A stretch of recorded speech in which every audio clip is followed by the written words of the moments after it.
Halo semuanya, selamat datang di Explainer kita kali ini. Kalau kamu lagi pengen banget mendalami dunia Linux tapi ngerasa takut bikin komputer kamu bermasalah, tenang aja, kamu berada di tempat yang tepat. Hari ini, kita bakal kupas tuntas cara bikin sandbox Debian 12 yang 100% aman pakai VirtualBox. Tujuan kita simple, memastikan kamu bisa bebas bereksperimen, belajar, dan ngutak-ngatik sistem operasi ini tanpa resiko apapun ke komputer utama kamu. Yuk kita mulai. Jujur aja nih, pernah nggak sih ngerasa takut banget bakal ngerusak komputer pas mau nyoba Linux? Ketakutan kayak gitu tuh valid banget kok.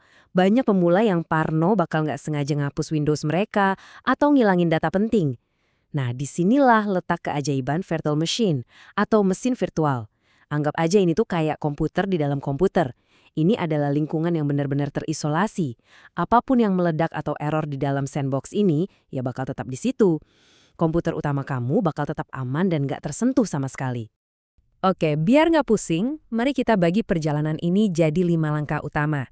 Kita mulai dari persiapan dasar dan BIOS, lalu membangun mesin virtualnya, masuk ke instalasi grafis, lanjut ke partisi dan pengguna, dan terakhir, ditutup dengan sentuhan akhir di jaringan. Peta jalannya udah jelas kan? Mari kita langsung meluncur. Kita masuk ke bagian pertama, persiapan dasar dan BIOS.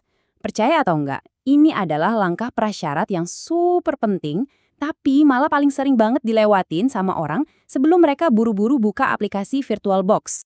Gini logikanya, sebelum kita bisa menjalankan komputer di dalam komputer, prosesor PC kamu tuh harus dikasih izin dulu.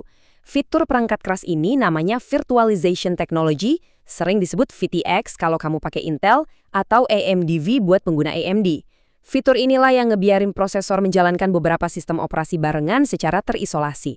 Kamu harus pastikan fitur ini udah berstatus enabled di pengaturan BIOS komputer kamu. Kalau mau cara cepat buat ngeceknya tanpa harus restart ke BIOS, buka aja command prompt di Windows terus ketik systeminfo.exe. Kalau muncul tulisan Virtualization Enabled in Firmware, berarti kamu udah siap tempur ke tahap berikutnya. Nah, karena prosesor kita udah siap sedia, kita masuk ke bagian kedua. Di sini, kita bakal benar-benar ngebangun wadah buat kotak pasir virtual kita. Buat spesifikasi idealnya, gampangnya gini. Kasih nama mesin kamu, misalnya Debian 12. Lalu atur tipenya ke Linux Debian 64-bit. Buat RAM, alokasikan minimal 2 GB biar antar muka grafisnya jalan mulus. Terus untuk virtual hard disk, buat minimal 20 GB. Ingat ya, pilih opsi Dynamically Allocated atau alokasi dinamis. Ini tuh trik cerdas banget, di mana VirtualBox cuma bakal ngambil ruang penyimpanan sesuai yang benar-benar terpakai, jadi nggak akan langsung nyaplok 20 GB dari harddisk asli kamu sejak awal. Praktis kan? Wadah perangkat kerasnya udah jadi, tapi masih kosong melompong.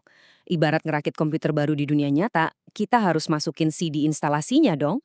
Di VirtualBox, kita ngelakuin ini secara virtual dengan cara nge-mount file ISO Debian 12 yang udah kamu download.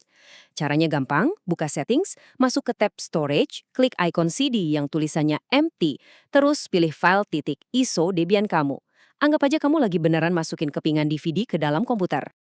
Waktunya beraksi. Di bagian ketiga ini, kita bakal nyalain mesin virtual untuk pertama kalinya dan ngelewatin proses awal setup Debian.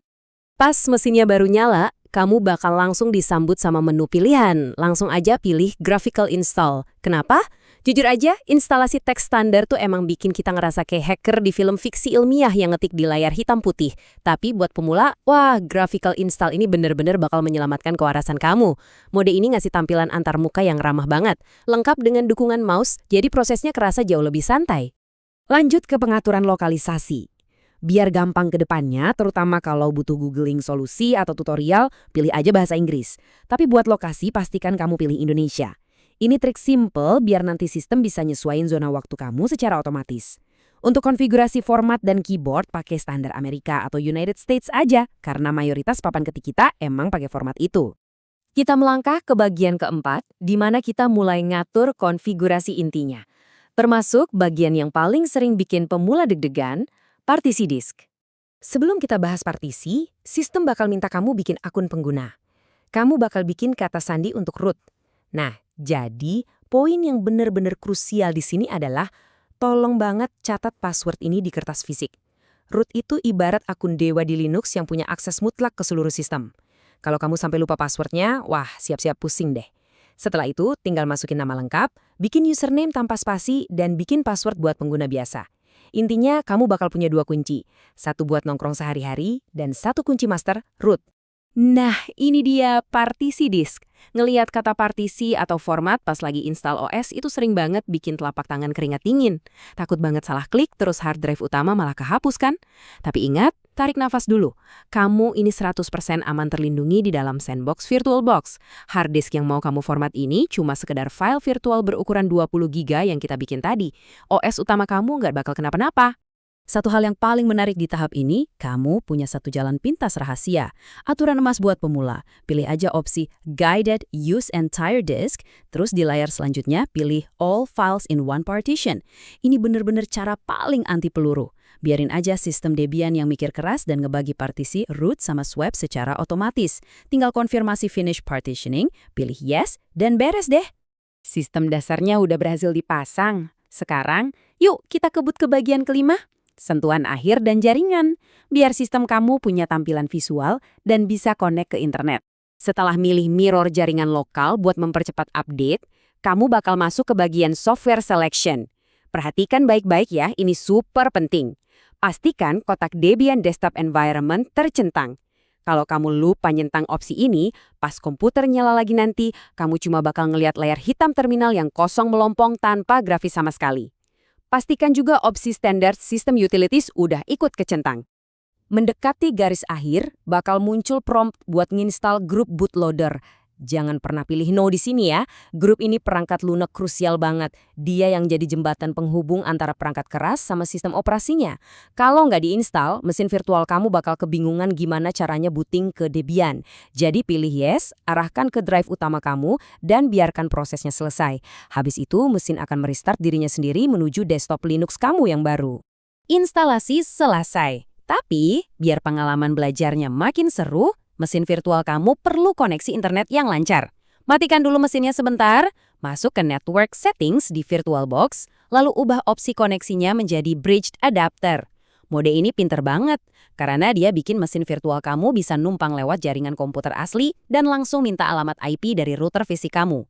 Coba nyalain lagi, buka terminal, dan lakuin tes ping ke website apa aja. Voila, kamu udah sepenuhnya terkoneksi ke dunia luar. Dari ngaktifin BIOS, ngerakit mesin, instalasi grafis, partisi yang aman sentosa, sampai ngatur jaringan, semuanya udah berhasil kita lewati bareng-bareng. Sekarang kamu udah pegang kendali atas sebuah sandbox Linux yang berfungsi penuh, cepat, dan 100% bebas risiko.